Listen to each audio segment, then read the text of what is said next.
Assalamu alaikum, ahlan wa sahlan.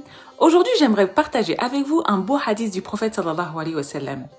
Abu Yazid ibn Ma'ni ibn Yazid ibn al-Aqnas, le fils, le père et le grand-père étaient des compagnons, qu'Allah les agrée, a dit: Abu Yazid avait pris quelques dinars pour en faire l'aumône et les avait donnés à un homme dans la mosquée afin de les distribuer. Lorsque j'entrai dans la mosquée, cet homme me donna les dinars. Je les pris et j'allais voir mon père pour l'en informer. Il me dit: Par Allah, ce n'est pas à toi que je destinais ces dinars. Nous allâmes alors voir le prophète sallallahu alayhi wa sallam pour lui exposer notre cas. Et il nous répondit: Tu seras récompensé selon tes intentions, ô Yazid. Quant à toi, Ma'in, tu mérites ce que tu as pris. Ce hadith est rapporté par Bukhari. Maintenant, nous allons écouter le verset du jour. أعوذ بالله من الشيطان الرجيم بسم الله الرحمن الرحيم إن هذا القرآن يهدي للتي هي أقوم ويبشر المؤمنين الذين يعملون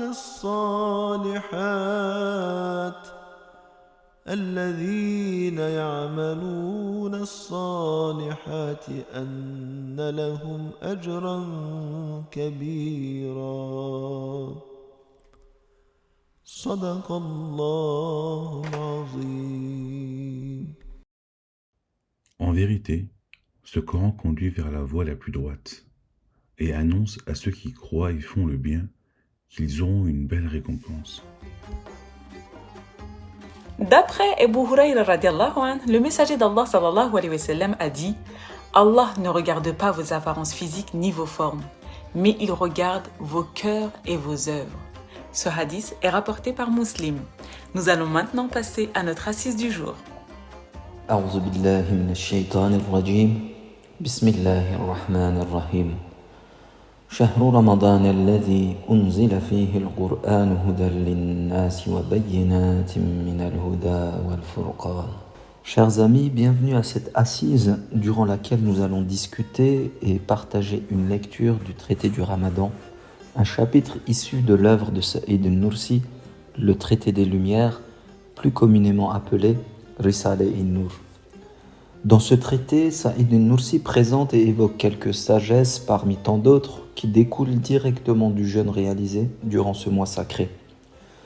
Durant cette assise, nous allons lire et découvrir ensemble la 6e subtilité qui découle du verset récité tout à l'heure, dans lequel Dieu nous dit: Ces jours sont le mois de Ramadan au cours duquel le Coran a été descendu comme guide pour les gens, et preuve claire de la bonne direction et du discernement. Regardons maintenant ensemble ce que nous dit Sa'id al-Nursi dans cette subtilité. 6e approche. Un des nombreux exemples de sagesse du jeûne de Ramadan, du point de vue de la révélation du Saint-Coran, en ce qui concerne le fait que le mois de Ramadan soit le moment le plus important dans sa révélation, est ceci. Puisque le Saint-Coran a été révélé pendant le mois de Ramadan, éviter les demandes inférieures et les futilités de l'âme et ressembler à l'état angélique en s'abstenant de l'alimentation et de la boisson pour saluer cet appel céleste de la meilleure façon et pour parvenir à un état saint. Rappelons-nous dans un premier temps le verset 185 Sourate 2, qui est aussi source à ce traité de Ramadan, où Dieu nous dit: Ces jours sont le mois de Ramadan au cours duquel le Coran a été descendu comme guide pour les gens et preuve claire de la bonne direction et du discernement. Donc, quiconque d'entre vous est présent en ce mois, qu'il jeûne, et quiconque est malade ou en voyage, alors qu'il jeûne un nombre égal d'autres jours. Allah veut pour vous la facilité. Il ne veut pas la difficulté pour vous, afin que vous en complétiez le nombre et que vous proclamiez la grandeur d'Allah pour vous avoir guidé et afin que vous soyez reconnaissants. Alors, Telle une symbolique, Dieu, à travers ce verset, nous demande de jeûner pendant le mois de Ramadan pour vivre et sentir au plus profond de notre âme cette révélation. D'ailleurs, notre prophète, à travers ses actes, a directement lié le jeûne et la révélation en jeûnant le lundi. Et qui est rappelé aussi dans sa parole. Omar ibn al-Khattab, qu'Allah soit satisfait de lui, demanda « Ô messager d'Allah, pourquoi jeûnes-tu le lundi ? C'est le jour où je suis né et le jour où le Coran m'a été révélé, répondit-il. Un autre événement va dans le même sens et démontre l'importance de la relation du jeûne et du Coran. Le hadith rapporté par Ibn Abbas, le messager d'Allah, paix et bénédiction sur lui, était le plus généreux des hommes.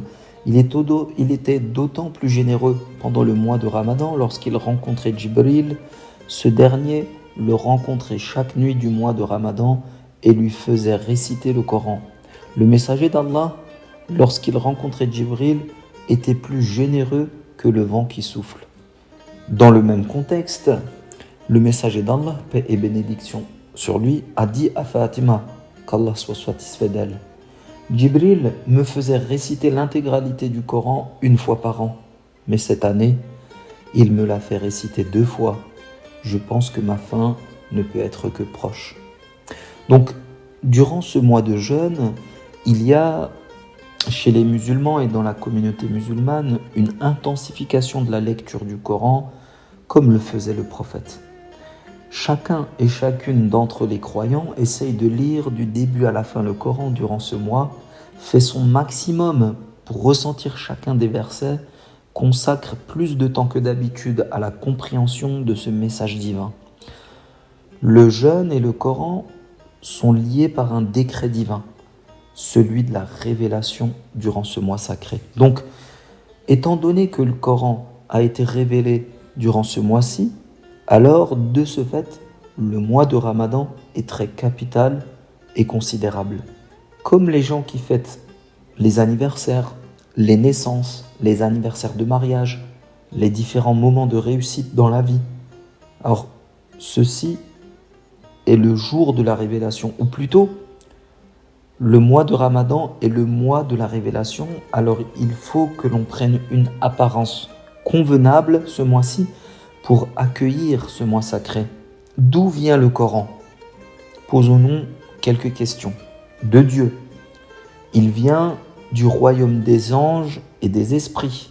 Il transite d'un royaume spirituel vers un monde matériel, le nôtre. Il faut savoir que les anges sont les miroirs de l'attribut Samed de Dieu. Que signifie le nom de As-Samed ? Qui apparaît aussi dans la sourate Al-Ikhlas, où Dieu nous dit « Dis, il est Allah, unique, Allah, le seul à être imploré pour ce que nous désirons. Il n'a jamais engendré, n'a pas été engendré non plus, et nul n'est égal à lui. » Alors, cet attribut de Dieu, As-Samad, peut être traduit par l'éternel, de combleur de tous les besoins, le seul à être imploré pour ce que nous désirons, celui qui est éternel et au-dessus duquel il n'y a rien, celui qui n'est pas affecté, inchangé et sans besoin, celui qui est supplié par tous et qui est avant tout, celui qui peut satisfaire tous les besoins et sans lesquels aucune affaire ne pourrait être accomplie. Celui qui est le seul recours, le seul à aider, celui sur lequel nous dépendons tous, mais qui ne dépend de rien, celui à qui l'on peut s'en remettre pour toute affaire et à qui l'on peut faire appel pour tous nos besoins, celui qui n'a ni enfant ni parent, ni semblable ni équivalent. D'après l'explication de Al-Hakim, As-Samet signifie aussi celui qui n'a besoin de rien et celui dont toute chose a besoin pour exister.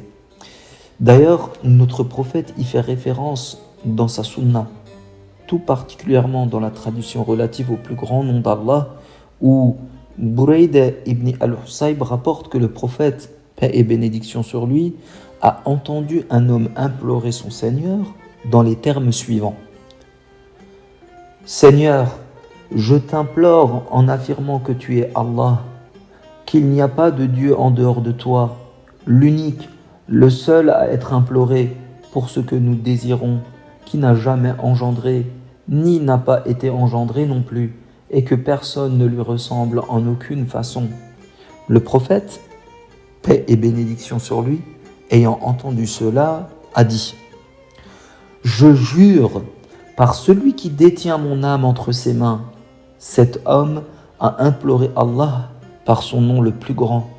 Si Allah est imploré par ce nom, il accorde, et s'il est invoqué par lequel, il exauce. » Donc, on disait que les anges sont les miroirs de l'attribut Samed de Dieu que nous venons de décrire, As-Samed.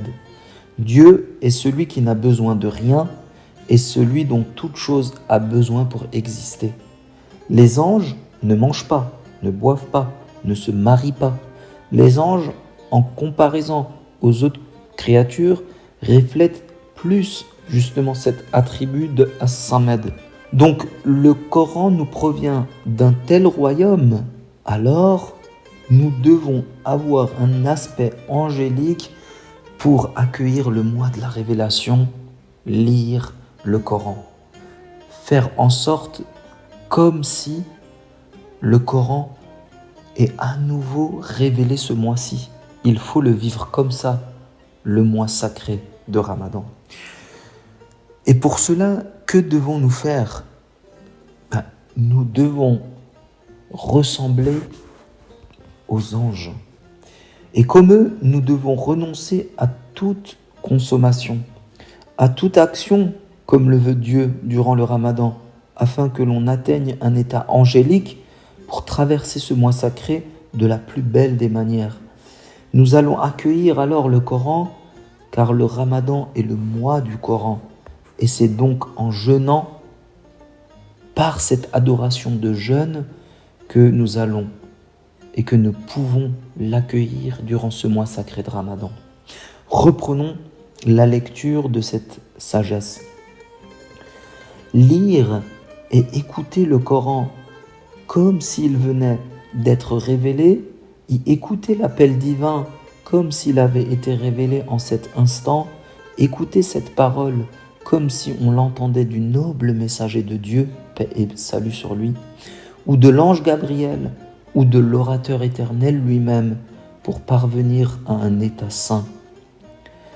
De cette façon, l'homme agit comme un interprète pour que d'autres l'écoutent et démontrent d'une certaine façon la sagesse dans la révélation du Coran. Alors, d'après Saïd Nursi, il y a 3 façons idéales d'écouter le Coran. La première, c'est de l'écouter ou de le lire comme si nous l'écoutions directement du prophète, paix et bénédiction sur lui, comme si nous étions à ses côtés.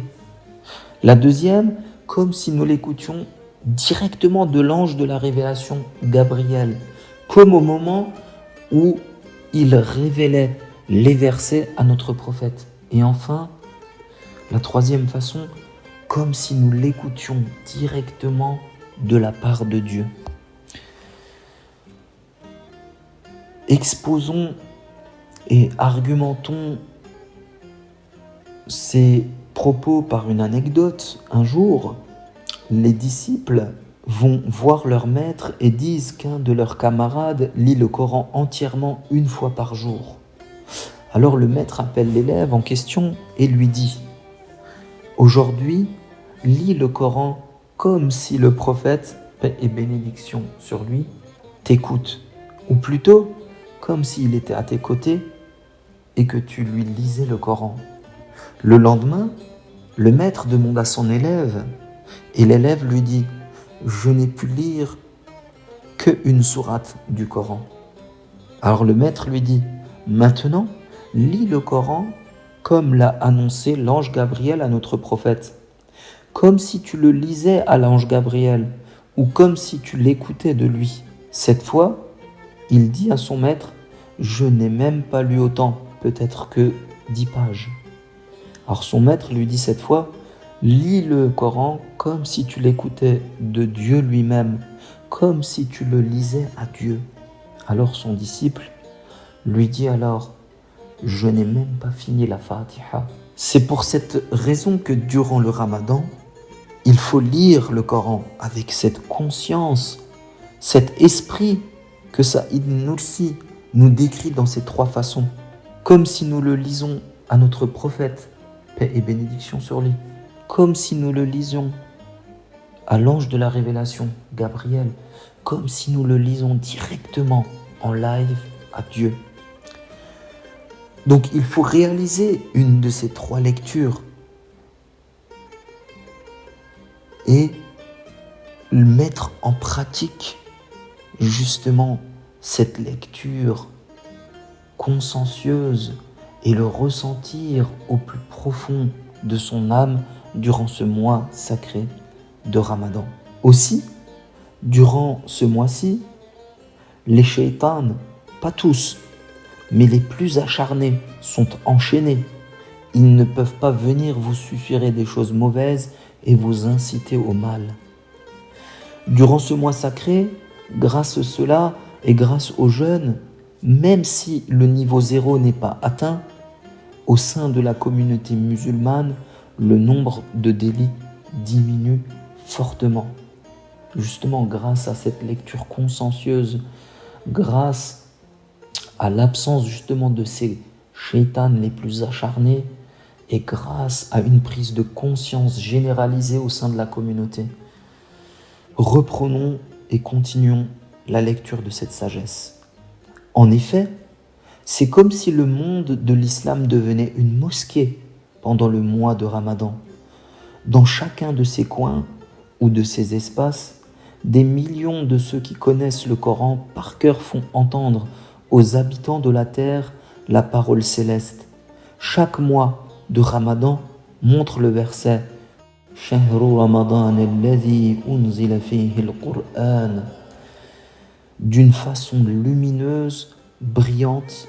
Il prouve que le mois de Ramadan est le mois du Coran. Certains des membres de cette grande congrégation écoutent, les récitant avec révérence, tandis que d'autres le lisent eux-mêmes. Dans une telle mosquée sacrée, il est si bête de sortir de cette situation lumineuse en mangeant, en buvant et en suivant les mauvais désirs de l'âme basse.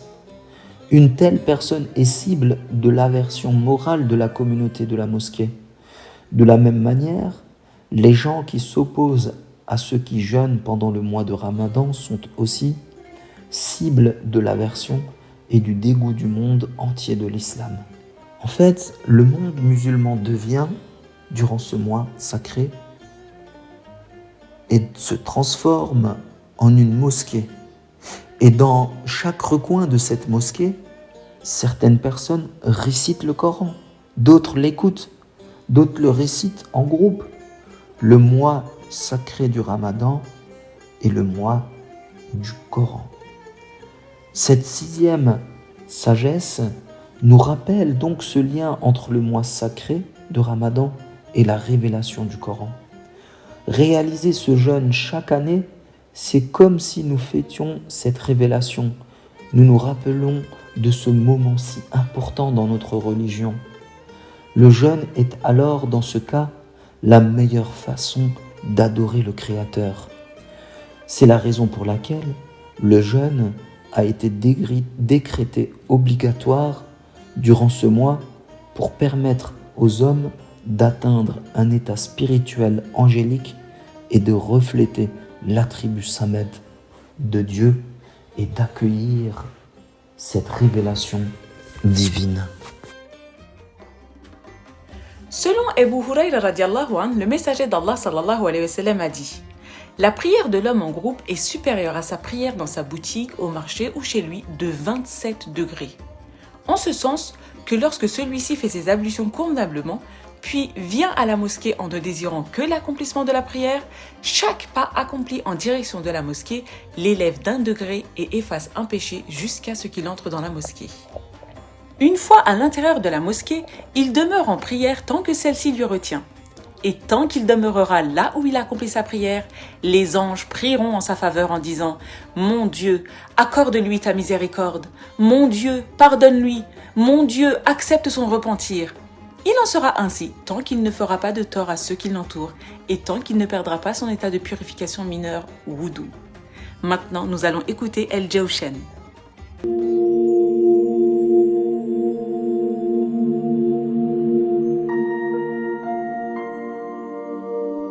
بسم الله الرحمن الرحيم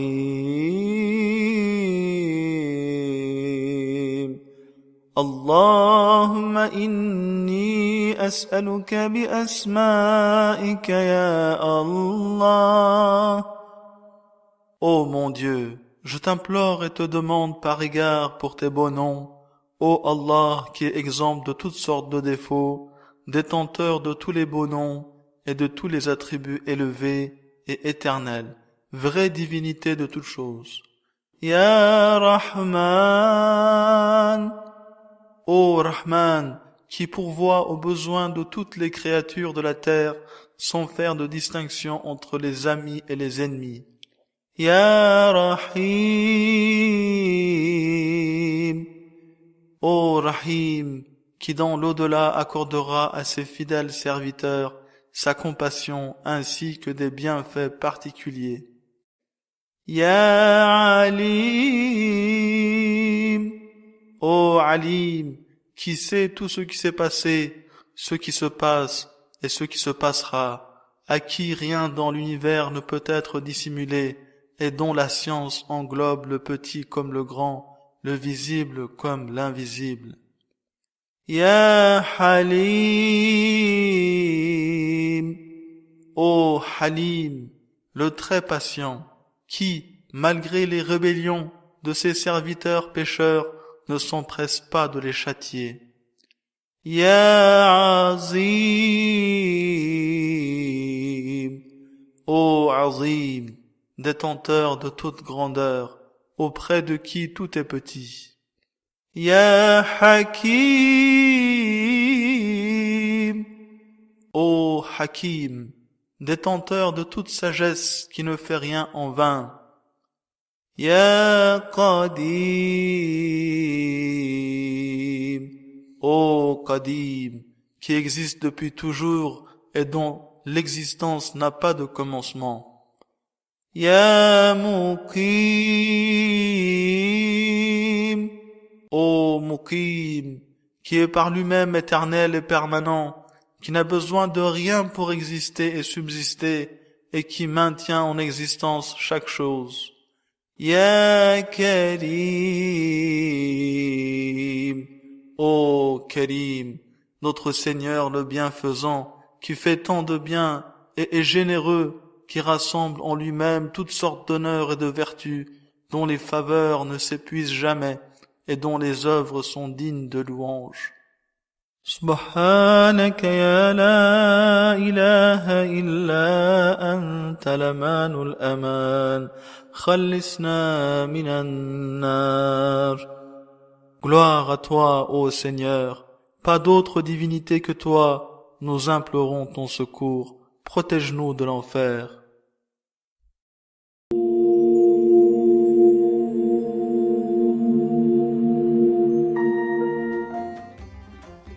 D'après Ebu al-Abbas, Abdullah ibn Abbas ibn Abdul Muttalib radiallahu anhu, le messager d'Allah sallallahu alayhi wa sallam, d'après ce qu'il rapporte de son Seigneur Jalla Jalaluhu, a dit: Allah a inscrit les bonnes et les mauvaises actions, puis il clarifia ainsi cette parole.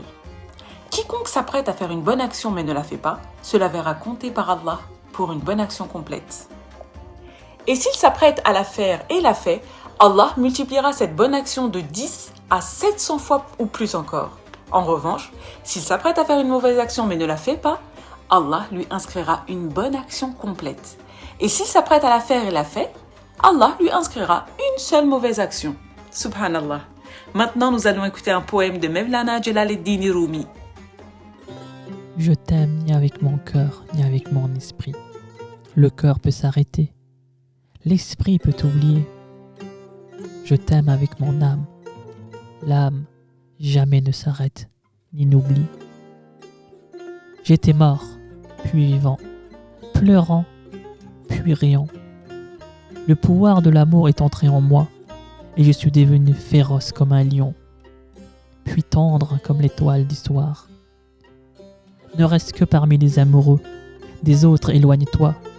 Bien que ta flamme embrase le monde, le feu meurt par la compagnie des cendres. Parie tout sur l'amour, si tu es un véritable être humain. L'amour demande, sois vivant, car de mort, rien ne peut sortir. Sais-tu qui est vivant? Celui qui naît d'amour. Cherche-nous dans l'amour, cherche l'amour en nous. Tantôt je le vénère, tantôt il me vénère. Dans ce poème, on voit bien que Rumi place l'amour au-dessus du tout. Pour Rumi, l'amour est la source de toute chose. Pour Rumi, l'amour est le moteur qui donne sens à la vie. Ainsi, pour lui, lorsqu'on aime quelqu'un, on doit être sincère.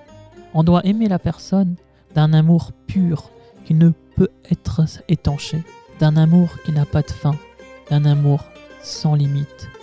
Car c'est l'amour qui va donner un sens à la vie. Car c'est l'amour qui va nous sentir vivants.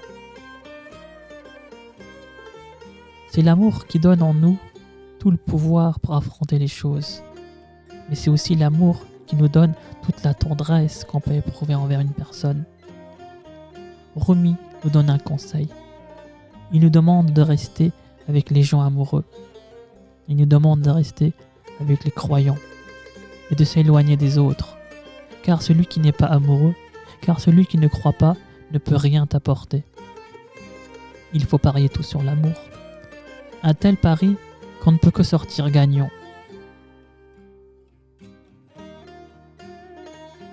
Pour Rumi, l'amour, c'est la preuve qu'on est vivant. Si on est vivant, c'est qu'on éprouve de l'amour. Si on éprouve de l'amour, c'est qu'on est vivant. Il faut chercher l'amour dans tout. Il faut chercher l'amour en soi. Il faut chercher l'amour à l'extérieur de soi. Il faut chercher l'amour chez les gens. Il faut chercher l'amour dans tout l'univers. Rumi terminera ce poème par ces deux vers suivants. Tantôt je le vénère, tantôt il me vénère. Ces deux vers font référence à Dieu. En effet, le croyant dans son amour envers Dieu va le vénérer, c'est évident. Mais cette vénération va aussi faire que Dieu va aimer sa création davantage. Ainsi, le dernier vers, tantôt il me vénère, fait référence à la miséricorde de Dieu qu'il peut accorder à sa créature. Abu Hurayra radiallahu anhu a dit: j'ai entendu le messager d'Allah sallallahu alayhi wa sallam dire: par Allah, je demande pardon à Allah et je me repens plus de 70 fois par jour. Mashallah, qu'Allah nous accorde de nous repentir autant et encore plus que le prophète, Inch'Allah. Maintenant, nous allons écouter le hadith du jour.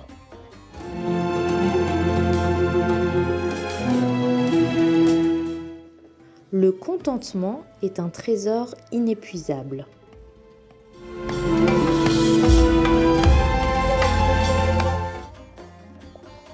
L'être humain se lasse très vite et ne sait plus véritablement ce qu'est de patienter, surtout dans ce monde où tout s'accélère. Dans ce monde matérialiste, l'homme ne se définit plus par ses vertus ou ses qualités, ce qu'il a précieusement au fond de lui, mais il se caractérise plutôt par la masse et le poids de ses possessions. Il devient alors prisonnier de cette vie, bien trop lié par ses biens pour s'en détacher, et devient également esclave de ce qui était censé le servir. Il construit son bonheur ici-bas et oublie celui de l'au-delà. En revanche, s'il parvient à se contrôler continuellement, il goûtera au contentement et aux doux fruits de la satisfaction et de l'acceptation. Malheureusement, ceux qui ne savent pas se contenter, on les trouve souvent malheureux, insatisfaits de leur sort, jaloux et envieux, alors qu'ils sont en réalité des privilégiés et ne cessent d'être comblés. Rien dans l'islam ne dit qu'il n'est pas bon d'être riche et d'avoir de l'argent à dépenser. Mais l'islam nous dit que cet argent ne nous appartient pas, qu'il appartient à Dieu et qu'il est préférable de le partager avec ceux qui possèdent moins que nous. Lorsqu'il y a contentement, les gens sont satisfaits et heureux même avec peu. Nos vies sont remplies de bénédictions. mais nous sommes souvent si distraits par notre course aux richesses que nous oublions d'être reconnaissants pour ce que nous avons. Et la réalité, c'est que souvent, nos nouvelles acquisitions ne nous procurent qu'une satisfaction éphémère, ce qui rend notre vie terne et difficile. Qu'Allah nous pardonne et nous aide à nous contenter de ce qu'il nous octroie. Maintenant, nous allons écouter les beaux noms d'Allah Azza wa Jal.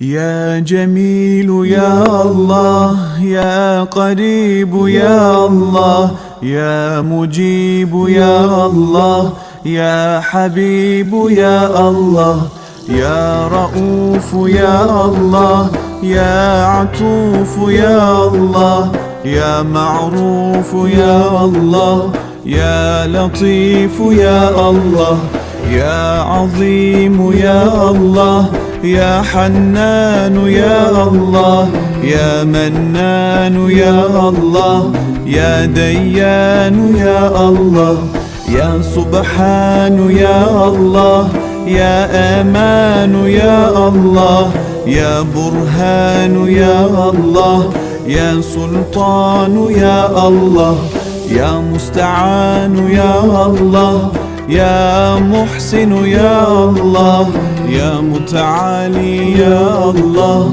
يا رحمن يا الله يا رحيم يا الله يا كريم يا الله يا مجيد يا الله يا فرد يا الله يا ذكر يا الله يا أحد يا الله يا صمد يا الله يا محمود يا الله يا صادق الوعد يا الله يا علي يا الله يا غني يا الله يا شافي يا الله يا كافي يا الله يا معافي يا الله يا باقي يا الله يا هادي يا الله يا قادر يا الله يا ساتر يا الله يا قهار يا الله يا جبار يا الله يا غفار يا الله يا فتاح يا الله.